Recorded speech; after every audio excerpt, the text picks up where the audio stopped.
Hi, folks. Welcome to Rounding Third. My name's Peter Lemieux, and I'm going to tell you a story today. The story is about a famous Christmas movie, one that you've probably all seen.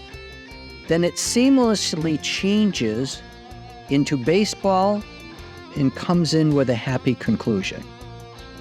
Interested? Pull the chair a little closer and let's find out.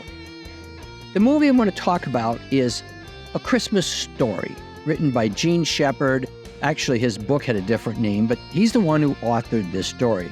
It's about a family in the 1940s living in northern Indiana, and we all remember Ralphie. Ralphie wants a BB gun, and that's how the whole movie kind of goes along. But I want to refer to the character of Ralphie's father. Interestingly enough, Dad doesn't have a name. He's known as Old Man Parker. There are several scenes in which he's found reading his newspaper. One scene drew my attention because he was mad that his favorite team, the White Sox, had traded Bullfrog. He was furious, and he said, "Bullfrog, we're trading away Bullfrog for, look at this, 2 utility infielders. What a waste. Our whole team is utility infielders." Well, that got me curious, and I went researching.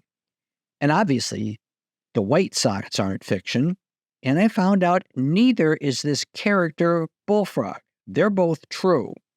He never did get traded, but those are true. So let's go back and look at the 1940s White Sox. They were horrible, horrible team. Usually in last place or second to last. They competed with the Senators for last place. They were just awful team. They didn't draw hardly any fans. The Cubs were becoming way more popular than him. But if you lived in the south side of Chicago, they were your team, and you just had to stick with it.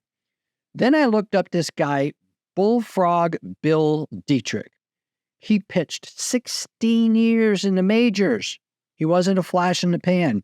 He was a regular in the White Sox rotation. Well, if the White Sox were lousy, then he pitched on a lousy team. He was not good enough to be the ace. He usually was a starter, but he was the second or third best starter. In his career, Bullfrog Bill won 108 games. He lost 128. His absolutely best year, he won 16 games, and he lost 17. So at the end of the whole thing, we look at Bill's career. When he retired, he had walked 230 more batters than he had struck out. I would say that Bill was mediocre, except he wasn't that good. Because of his deficiencies, we have to remember Bullfrog Bill was able to pitch in the major leagues for one major reason. World War II was going on. The very best athletes were fighting the war. The major leagues was filled with people who couldn't qualify for military service. One team had a one-armed outfielder in the major leagues. And that's the environment that Bullfrog found himself in. A man who was close to blind, pitching for a horrible team. And so he was the brunt of many, many jokes by Gene Shepard. Into the 50s, he would tell stories about Bullfrog Bill that were kind of made up, but it made everybody laugh. A true story. One year, Bill Dietrich lost 15 games, and the next season he held out for a raise. And his logic was the year before he had lost 19, and only losing 15 was an improvement that deserved a raise. That's a true story.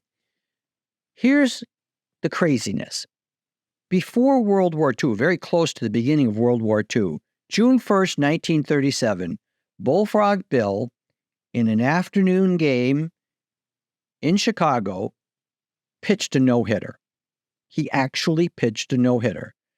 I looked it up. There were 1,500 fans there. So nobody saw the game.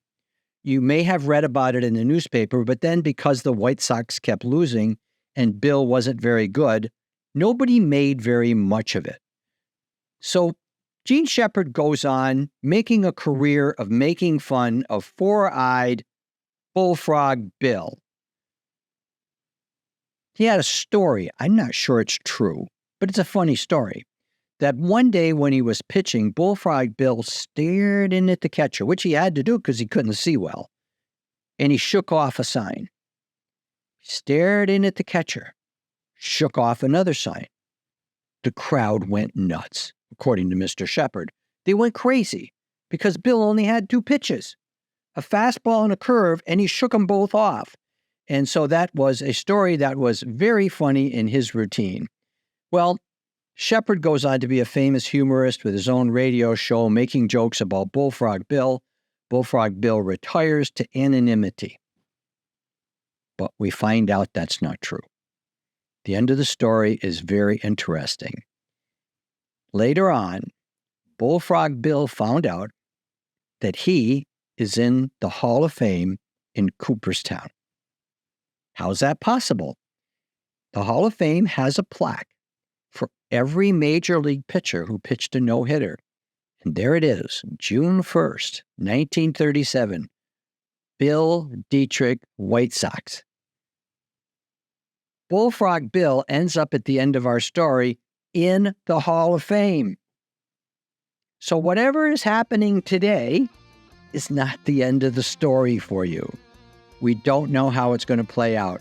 And it actually played out pretty well for Bullfrog Bill, given all the other things. That's my story of the day. I hope you all enjoyed it. Come on back for more in the future.